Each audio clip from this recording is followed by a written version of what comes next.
میری رگوں میں تو خون حسینی دوڑ رہا ہے، اس لیے شیعوں سے میں نے جنگ کی۔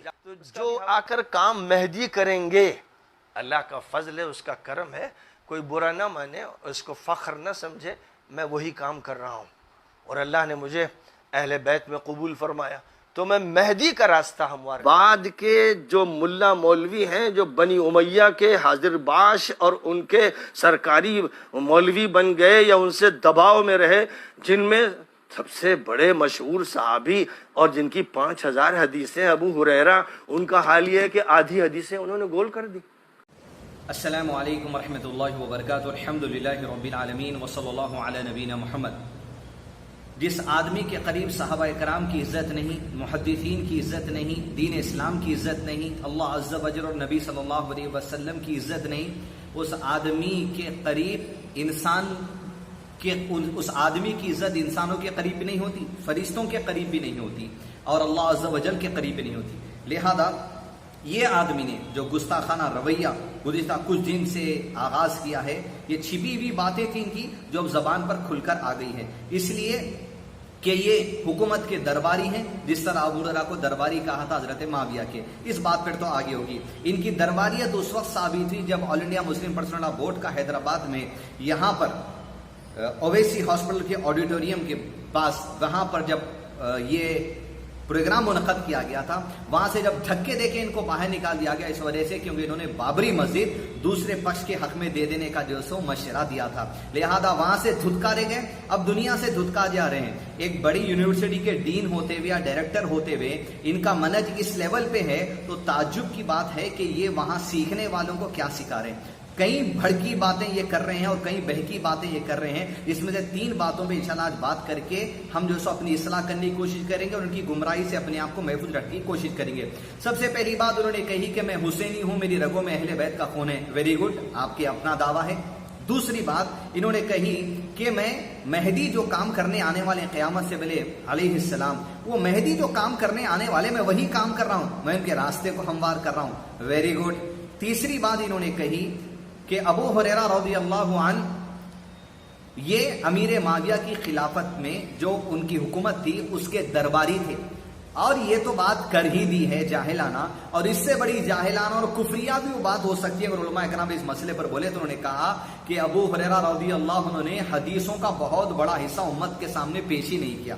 اسی موضوع پر انشاءاللہ آپ کے سامنے بات کریں گے تاکہ ایسی گمراہ باتیں کرنے والوں کے لوگوں کے شر سے ہم جو سو اپنے آپ کو محفوظ رکھیں اور حق کی بات سمجھیں۔ میں نوجوان لڑکوں اور لڑکیوں سے گزارش کروں گا کہ اس ویڈیو کلپ کو، اس میں بہت اہم علمی اصول جو علماء کرام سے ہم نے سیکھے ہیں وہ آپ کے سامنے پیش کیے جائیں گے، بڑی توجہ سے سنیے۔ اول بات جو انہوں نے کہی کہ میں حسینی ہوں اور میری رگوں میں اہل بیت کا خون دوڑ رہا ہے، یہ آپ کو مبارک ہو، بات آپ کا اپنا دعویٰ ہے۔ اب لیکن ہم آپ سے کہیں گے صرف خون مل جانا کافی نہیں ہے، خون کے ساتھ ساتھ اہل بیت کا منہج ملنا ضروری ہے، اہل بیت کا نظریہ ملنا ضروری ہے۔ اہل بیت قرآن، سنت اور صحابہ کی عزت جیسے کرتے تھے ویسا نظریہ، ویسی محبت ملنا ضروری ہے۔ لیکن اگر صرف بات خون کی جا رہی ہے تو مثال دوں گا قریش قبیلے کی، جو عرب میں بڑا مشہور قبیلہ تھا۔ قریش میں کئی قبیلے تھے، اس میں سے ایک قبیلہ معزز مانا جاتا تھا، وہ بنو ہاشم تھا، اور بنو ہاشم کی عزت دنیا میں تو قیامت تک اب ایسے بڑھ گئی کیونکہ بنو ہاشم سے محمد رسول اللہ صلی اللہ علیہ وسلم کی پیدائش ہوئی ہے، جو کائنات کی سب سے عظیم شخصیت ہے۔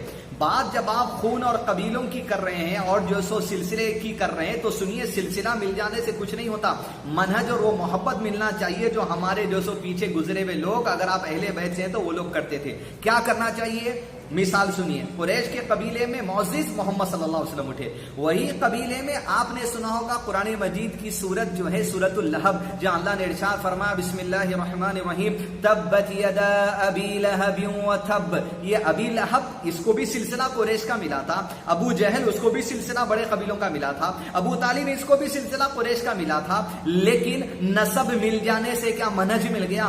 منہج اور ہدایت وہ اللہ عز و جل کی طرف سے ملتی ہے۔ لہذا یہ جو آپ نسب پیش کر کر اپنے آپ کو صحیح بتانے کی کوشش کر رہے ہیں، جس طرح دنیا کے اندر اور بڑے اپنے پیروں کا جھولا پہن کے لوگ صرف اپنے نسب کا نام لے کے لوگ گمراہ کرتے ہیں، نسب کا نام لے کے لوگوں کو گمراہ مت کیجیے۔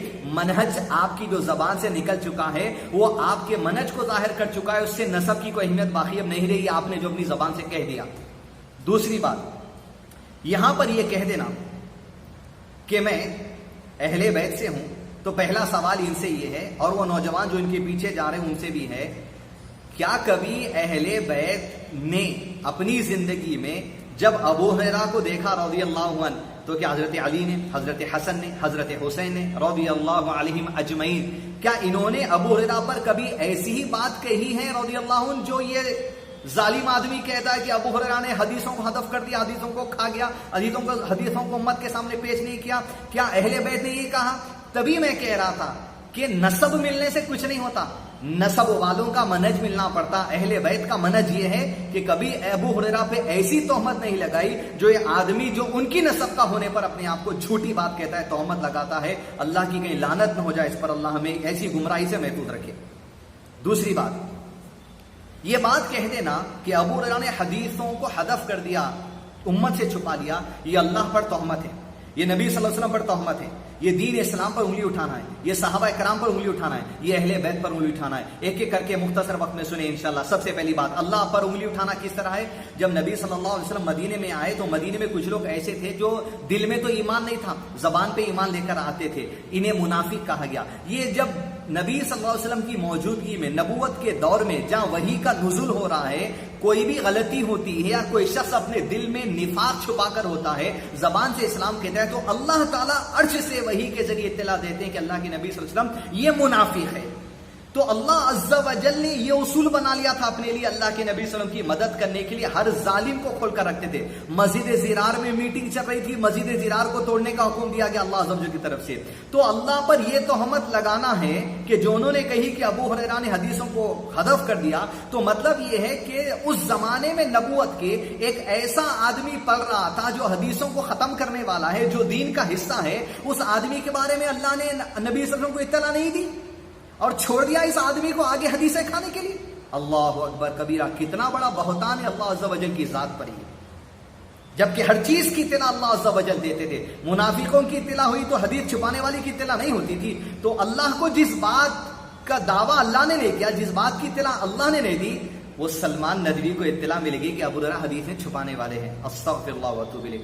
دوسری بات، اللہ کے نبی صلی اللہ علیہ وسلم پر تہمت لگانا اس اعتبار سے ہے کہ ابو ہریرہ وہ ہیں رضی اللہ عنہ جو 1000 سے زیادہ احادیث ڈائریکٹ اللہ کے نبی صلی اللہ علیہ وسلم سے سیکھے، 4000 سے زیادہ احادیث کو یاد کر کے امت تک روایت کیا، کتب ستہ میں سب سے زیادہ احادیث روایت کرنے والے ہیں۔ اللہ کے نبی صلی اللہ علیہ وسلم نے ان کے لیے خاص دعا کی تھی۔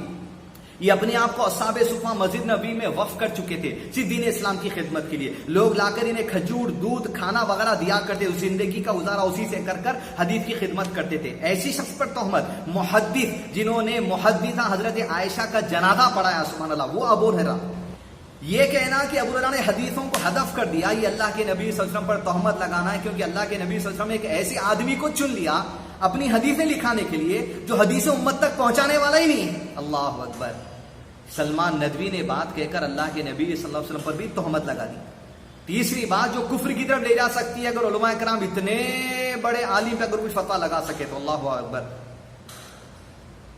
دین کیا ہے؟ سلمان ندوی امام البحری کی کتاب شرح السنہ پڑھ لیں اور دارالندوہ پہ لکھ لیں دیواروں پر شیخ کی بات کو۔ شیخ نے کہا اعلموا ان الاسلام هو السنہ والسنۃ هو الاسلام، جان لو اسلام کیا ہے، اسلام اللہ کے نبی صلی اللہ علیہ وسلم کی سنت کا نام ہے، اور سنت کیا ہے، جاننا چاہتے ہو تو سنت دین اسلام کی تعلیم ہے جس پر اللہ کے نبی صلی اللہ علیہ وسلم عمل کرتے تھے۔ سنت قرآن سے جدا، اسلام سے جدا نہیں، اسلام سنت سے جدا نہیں۔ حدیث دوستو، اسلام تکمیل ہو چکا نا۔ الیوم اکملت لکم دینکم، اعوذ باللہ من الشیطان الرجیم، الیوم اکملت لکم دینکم واتممت علیکم نعمتی ورضیت لکم الاسلام دینا۔ یہ دین مکمل ہو چکا عرفہ کے دن، تو مطلب قرآن نازل ہو چکا، اور قرآن کے ساتھ ساتھ قرآن پہ چلنے کا منہج، انڈرسٹینڈنگ، تفسیر، طریقہ جو سنت سے ثابت ہے وہ بھی تکمیل ہو چکا، اور قرآن سیکھنے کا طریقہ سنت سے ہے۔ اب عائشہ صدیقہ رضی اللہ عنہ سے پوچھا ہمیں بتائیے اللہ کے نبی صلی اللہ علیہ وسلم کا عمل کیسا تھا، تو آپ عائشہ رضی اللہ نے کیا کہا؟ کیا تم نے قرآن نہیں پڑھا؟ چلتے پھرتے قرآن کی مانند اللہ کے نبی صلی اللہ علیہ وسلم کی زندگی ہے۔ تو گیا قرآن کو سنت ہی سے سمجھا جائے گا، ان الاسلام هو السنہ والسنۃ والاسلام۔ گویا یہ کہہ دینا کہ ابو ہریرہ نے حدیثوں کو چھپا دیا تو مطلب یہ ہے کہ سلمان ندوی کا عقیدہ یہ کہ دین انکمپلیٹ ہے۔ جس کے منہج پر یہ بات کر رہے ہیں وہ کالے کپڑے والوں کی، ان کا عقیدہ یہ کہ قرآن کے 10 پارے چھپے ہوئے ہیں، مطلب ان کا عقیدہ یہ کہ قرآن تکمیل نہیں ہے، ان کا عقیدہ یہ ہے کہ حدیث تکمیل نہیں ہے، گویا ان کا عقیدہ یہ ہے کہ دین تکمیل نہیں ہے۔ اگر کوئی مسلمان موجودہ زمانے میں سمجھتا ہے اللہ کی آیت آنے کے بعد الیوم اکملت لکم دینکم، دین تکمیل ہو چکا ہے، اور اس آیت کے آنے کے بعد اللہ نے ارشاد فرمایا اعوذ باللہ من الشیطان الرجیم وَإِنَّ لَهُ لَحَافِظُونَ، میں نے اس دین کو نازل کیا، میں اس کی حفاظت کرنے والا ہوں، اس سے مراد قرآن بھی ہے، سنت بھی ہے، منہج صحابہ سب ہے، تو اس کے باوجود اگر یہ کہہ رہا ہے تو اس کا عقیدہ یہ ہے کہ دین تکمیل نہیں ہے، اور دین تکمیل نہیں ہے کوئی سمجھ رہا ہے وہ کافر ہے، اس بات کا عقیدہ جلانا چاہیے۔ یہ کافر ہے یہ میں نہیں کہہ رہا ہوں، لیکن ایسا عقیدہ رکھنے والا جو دین کو نامکمل سمجھے گا کافر ہے۔ گویا حدیثیں ابو ہریرہ نے چھپا لی اور مجھ تک آپ تک نہیں پہنچی، یہ ائمہ حدیث تک نہیں پہنچی اور کتب ستہ کے ائمہ تک نہیں پہنچی، تو مطلب یہ ہے کہ آپ دین کو نامکمل سمجھ رہے ہیں۔ اگر آپ کا عقیدہ یہ کفری عقیدہ، اپنے عقیدے کی اصلاح کر لیں اور توبہ استغفار کر کے صحیح راستے کے پر آ جائیں۔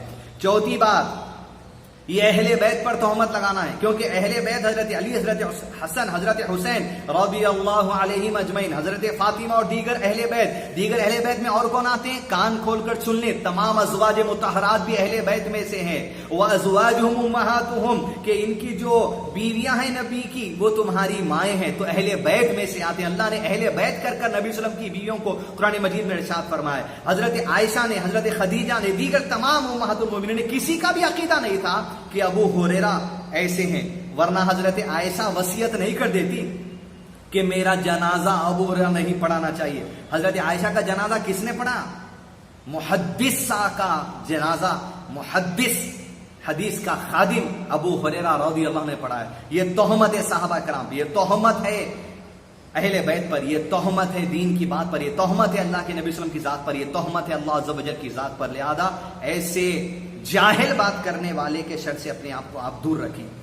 تیسری بات، ابو ہریرہ رضی اللہ عنہ کو جو ٹارگٹ بنایا گیا یہ بہت دور سے آ رہا ہے آدمی، یاد رکھیے آپ۔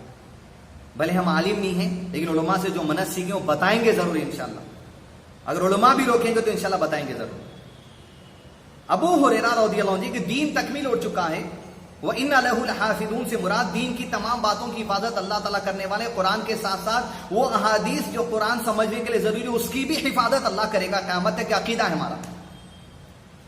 4000 سے زائد احادیث جو کتب ستہ کے ہیں، صحیح بخاری، صحیح مسلم، ابن ماجہ، نسائی، ابی داؤد، ترمذی، اس میں سب سے زیادہ احادیث روایت کرنے والے ابو ہریرہ ہیں رضی اللہ عنہ۔ انہوں نے کہا کہ ابو ہریرہ نے حدیثوں کو ہدف کر دیا، کھا گیا، تو اکثر احادیث میں آپ کو ملے گا ان ابی ہریرہ رضی اللہ عنہ، ان ابی ہریرہ، ان عائشہ رضی اللہ عنہا، ان انس ابن مالک، سب سے زیادہ نام راویوں میں ابو ہریرہ کا ملے گا کہ ابو ہریرہ نے ارشاد فرمایا کہ اللہ کے نبی صلی اللہ علیہ وسلم نے کہا۔ ایسا اکثر نام احادیث میں آپ کو کس کا ملے گا؟ ابو ہریرہ رضی اللہ عنہ کا۔ یہ آدمی ابو ہریرہ کی محبت آپ کے دل سے اس لیے نکالنا چاہتا ہے کیونکہ حدیثوں کی محبت آپ کے اندر سے نکل جائے، کیونکہ انہوں نے ذہن میں لوگوں کے ڈال دیا کہ ابو ہریرہ حدیثوں کو کھا گئے۔ اب آپ ایک حدیث پڑھیں گے، ان ابی ہریرہ رضی اللہ عنہ قال، ارے ابو ہریرہ آگے راوی، انہوں تو حدیثیں کھانے والے تھے، لہذا یہ جو حدیث انہوں بیان کرے اس میں بھی کتنا کھا کے بیان کرے گی، لہذا حدیثوں کو چھوڑ دو۔ اگر ابو ہریرہ سے روایت کردہ حدیثوں کو کتب ستہ سے نکال دیا گیا تو 60 to 70% احادیث نکل جائیں گے، پھر دین باقی کیا رہ جائے گا زندگی میں؟ یہ ٹارگٹ ہے دشمنان اسلام کا۔ ایسے آدمیوں کو کہا جاتا ہے درباری۔ ابو ہریرہ پہ تہمت لگانے والے، تو خود درباری ہے موجودہ حکومت کا، اس لیے کہ شیعوں نے حضرت عائشہ پر ایسی تہمت لگائی، یہ کہا کہ حضرت عائشہ کے اوپر تہمت باندھنے کے لیے غلط عزیز گھڑ کر لائے، یہ کہہ کر کہ اما عائشہ کہتی ہیں جب اللہ کے نبی صلی اللہ علیہ وسلم کے بیٹے عبداللہ کا انتقال یا ابراہیم کا انتقال ہوا، آپ غمزدہ کیوں ہوتے ہیں؟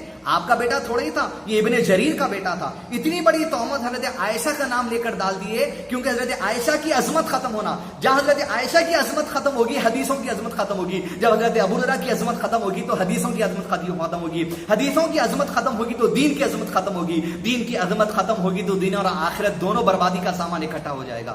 لہذا یہ آدمی کا نیکسٹ ٹارگٹ آپ یاد رکھیے، یا اس کے چیلوں میں سے کوئی نہ کوئی حضرت عائشہ پر ٹارگٹ ضرور کرے گا، اللہ عالم۔